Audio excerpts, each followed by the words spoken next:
Konsep pendidikan. Konsep pendidikan bertujuan mengemukakan setiap sistem konsep keseluruhan ilmu pendidikan yang terbaik menurut pandangan atau aliran tertentu. Setiap cabang ilmu pendidikan bertujuan menggambarkan apa adanya keadaan empirik sebuah aspek yang menjadi ihwal pendidikan secara sistematis dan cermat argumentatif. Konsep-konsep pendidikan yang menjadi unsur ilmu pendidikan mempunyai dua fungsi. Konsep-konsep pendidikan yang dipaparkan oleh Spengler bukanlah sebuah ilmu, tetapi sebuah filsafat pendidikan yang bertumpu pada pandangan naturalisme positivistik atau naturalisme berdasarkan ilmu. Oleh karena itu, fungsi pendidikan adalah mempersiapkan setiap individu untuk dapat hidup sempurna melalui pendidikan intelektual, moral, dan jasmani dengan cara menguasai ilmu tentang hidup. Konsep pendidikan Ki Hajar Dewantara. Konsep pendidikan Ki Hajar Dewantara boleh jadi sangat bagus dan sesuai dengan kebutuhan pada masanya. Maka dari itu, kami memusatkan perhatian pada konsep Ki Hajar Dewantara tentang pendidikan. Tujuannya untuk menginterpretasikannya kembali dalam rangka menemukan tantangan implementasinya dan mencari solusi alternatifnya. Ki Hajar Dewantara mungkin tepat dipandang sebagai seorang politik dan penulis. Rentang hidup beliau syarat dengan aktivitas politik, jurnalistik, dan pendidikan.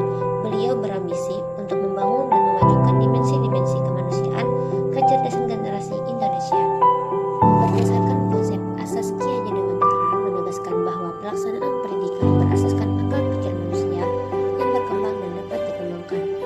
Pengembangan kemampuan berpikir manusia secara disengaja itulah yang dipahami dan dimiliki sebagai pendidikan. Konsep pendidikan Griyakara. Menurut Griyakara, perbuatan fundamental terkait dengan perbuatan yang menentukan akar kehidupan sehingga mengubah dan menentukan hidup manusia. Perbuatan fundamental itu keluar dari sikap fundamental, seperti sikap moral, sosial, atau religi. Sikap fundamental adalah mengubah, menentukan, dan membangun hidup manusia, baik hidupnya sendiri maupun hidup sesama. Oleh karena itu, bagi Griyakara, perbuatan mendidik merupakan perbuatan fundamental yang mengubah dan menentukan hidup manusia.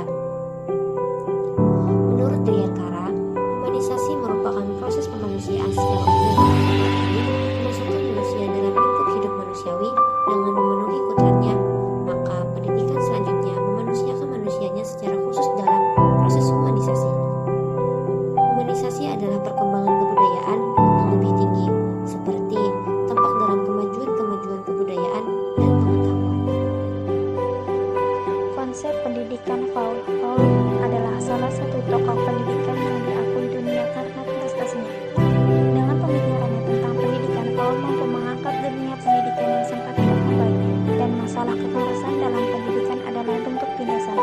Hidup Paul sebagai pendidik yang selalu optimis kepada usahanya meski dalam kemiskinan dan pembuangan.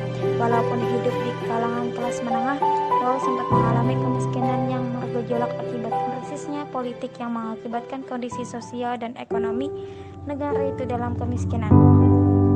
Dengan kondisi itu, Paul mendedikasikan sebagai kepala lembaga Cultural Extension Service, lembaga yang tujuannya untuk memberikan bantuan pendidikan, terutama bagi yang buta huruf atau aksara. Metode pendidikannya menggunakan pendekatan kultural dan proses dialogis, contohnya metode baca dan tulis. Paul menggunakan media komunikasi yang generatif, yaitu mengajar dengan menunjukkan realitas kontekstual yang menjadi anak didiknya. Sistem pendidikan yang ada dan selama ini dapat diibaratkan sebagai sebuah bank, yaitu anak didik adalah objek investasi dan sumber deposito potensial. Tidak ada bedanya dengan komoditas ekonomis lainnya yang lazim dikenal. Deposito adalah nori yang mewakili lembaga yang berkuasa. Paul percaya sistem pendidikan itu adalah reproduksi ideologi kelas dominan sebagai alat mempertahankan kekuasaan mereka. Anak didik yang diperlakukan sebagai bejana kosong yang akan diisi sebagai sarana tabungan atau penanaman modal ilmu pengetahuan yang akan dipetik hasilnya kelak. Dan guru adalah subjek aktif dan anak didik adalah objek yang pasif. Filsafat Paul banyak membahas tentang pendidikan sebagai pembebasan. Pendidikan yang ideal seharusnya memiliki nilai-nilai humanisme. Humanisme Paul adalah mengembalikan kodrat manusia menjadi pelaku atau subjek, bukan penderita atau objek. Paul berharap sistem pendidikan ini menjadi kekuatan dan pembebas umat manusia dari kondisi tindasan. Paul juga menginginkan proses belajar sebagai bentuk investigasi kenyataan, yaitu pendidikan yang melibatkan identifikasi permasalahan yang ada di masyarakat. Paul mencontohkan sistem idealnya antara guru dan anak. Proses ini adalah investigasi yang dilakukan oleh anak-anak untuk memahami bahwa kegiatan mengetahui adalah suatu proses yang tidak pernah putus, dan memposisikan sebagai pendidikan yang dialogis dan rakyat yang tertindas dapat menuntun pada dunia yang lebih manusiawi. Paul mengingatkan tegas setiap manusia harus berjuang untuk menjadi manusiawi atau mampu membebaskan dari kesadaran penindasan yang dikontribusikan oleh kalangan anak. Konsep pendidikan Ivan adalah pendidikan yang kritik terhadap institusi pendidikan yang telah menjadi sebuah komoditas. Ivan mengatakan institusi pendidikan yaitu sebuah pabrik yang mengambil bahan baku anak-anak lalu mengubah menjadi produk pekerja yang dibutuhkan oleh pemilik kepentingan dan kekuasaan. Untuk menjadi produk yang lulus, anak-anak harus sesuai dengan kriteria yang mereka butuhkan. Ivan mengatakan bahwa institusi pendidikan mengalienasikan anak-anak dari jati diri mereka dengan janji anak-anak yang masuk ke institusi pendidikan akan mendapat sukses dan dijamin keberlangsungan hidupnya. Industri pendidikan menjadi seperti agama yang menjanjikan keselamatan. Ivan juga menyebut pendidikan sebagai sebuah komoditas yang produksinya dimonopoli, dibatasi distribusinya, dan dinaikkan harganya jauh di atas kemampuan orang biasa. Menurut Ivan, semua institusi yang akan menjadi kontraproduktif dan proses yang secara baik bisa menjadi tidak baik. Melihat ukuran institusi sekolah yang sudah terlalu besar, Ivan merasa bahwa sekolah hasilnya malah kontraproduktif dan membuat anak-anak lebih bodoh. Ivan menyarankan sebuah learning web yang bisa mengubah cara belajar. Dia memikirkan tentang sebuah sistem for matching atau pencari partner di mana seorang anak dapat memasukkan nama, lokasi, dan deskripsi tentang kegiatan belajarnya yang sedang membutuhkan. Sistem itu lalu memberikan nama dan alamat anak lain yang juga memasukkan deskripsi sejenis. Ivan mengusulkan sistem itu bisa menjadi fondasi desentralis web yang dapat menopang sistem pendidikan yang baik. Menurut Ivan, sistem pendidikan harus memiliki tujuan, yaitu membuka mata untuk siapa saja dan kapan saja, memberikan kesempatan untuk siapa saja yang ingin berbagi pengetahuan ilmu, menyediakan tempat untuk siapa saja yang ingin menunjukkan sebuah pendidikan ke publik dengan kesempatan untuk tantangan dan kesulitan. Ivan juga melanjutkan dengan 4 jenis learning web yang membentuk sebuah learning network. Yang pertama, ensiklopedia. Yang kedua, database. Yang ketiga, jaringan. Yang keempat, daftar. B. Pemikiran filsafat pendidikan. 1. Pemikiran pendidikan Imam Al-Ghazali. Al-Ghazali menulis masalah pendidikan dalam sejumlah karyanya, di antaranya dalam Fatihah Al-Ulum, Ayyuha Al-Walad, dan Ihya Ulum Ad-Din. Dalam Ihya Ulum Ad-Din, Al-Ghazali memulai tulisannya dengan uraian tentang keutamaan ilmu dan pendidikan, lalu memberi predikat yang tinggi kepada ilmuwan dan para ulama dengan dikuatkan oleh firman Allah, pengakuan Nabi dan Rasul, kata-kata pujangga, ahli hikmah dan ahli fikir. Pembicaraan Al-Ghazali mengenai pendidikan yang terdapat dalam Ihya berkisar pada 3 hal pokok, yaitu 1. Penjelasan tentang keutamaan ilmu pengetahuan atas kebodohan. 2. Pengklasifikasian ilmu yang termasuk dalam program kurikuler. 3. Kode etik bagi pendidik dan peserta didik. Konsep kurikulum yang digagas Al-Ghazali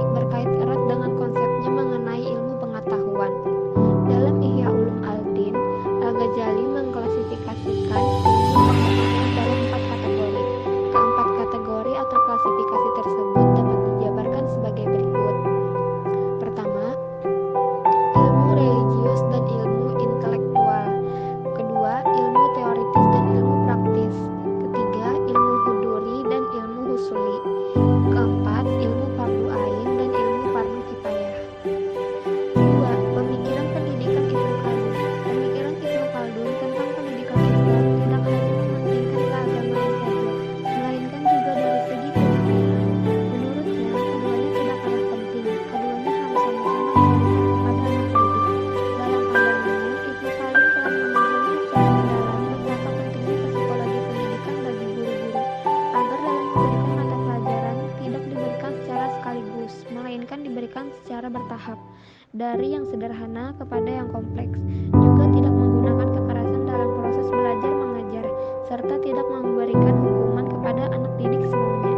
Boleh diberikan hukuman kalau tidak ada cara lain, itu pun dilakukan dalam keadaan terpaksa, karena itu semua akan membahayakan perkembangan anak seutuhnya. Menurut Ibnu Khaldun, Al-Quran adalah metode belajar awal yang harus diberikan kepada anak. Jika anak sudah mencapai taraf perkembangan berpikir sesuai dengan tingkat kemampuan anak didik, karena ini akan menjadi dasar yang dijadikan sebagai fondasi bagi kelanjutan proses pendidikan dan pengajaran. Pemikiran Kiai Haji Ahmad Dahlan. Paradigma filsafat atau yang dipopulerkan oleh bangsa Yunani pada dasarnya adalah mendaya gunakan akal pikiran untuk mencari kebenaran. Sumber dari catatan sejarah memberikan kita informasi bahwa dialektika kosmos dalam persimpangan peradaban telah mempertemukan antara filsafat dan agama termasuk Islam. Dari pertemuan itu, kemudian dapat dilacak embryo filsafat Islam yang kini dapat kita telaah puing-puing dan fosilnya yang nyaris membusuk. Perlahan tapi pasti, sekitar abad pertengahan, budaya filsafat mulai menarik perhatian umat Islam. Sehingga diakui maupun tidak, filsafat Islam diwarisi dari peradaban Yunani. Setidaknya dari cara dakwah yang Dahlan lakukan, Ahmad Wahid mencatat bahwa jasa Muhammadiyah antara lain ia berhasil menghidupkan sikap demokrasi, yaitu bahwa setiap orang pada dasarnya sederajat sama, harus memiliki kepercayaan pada diri sendiri dan tidak boleh menyerahkan diri pada pemikiran-pemikiran kelompok. Muhammadiyah berhasil dalam membina sikap yang lebih rasional dalam menghadapi masalah-masalah dan mempersilahkannya dan dari pengaruh tahayul. Atau Ahmad Wahid 2003 halaman 117 sampai 118. Sekian hasil presentasi dari kami. Salah hilaf mohon maaf. Wassalamualaikum.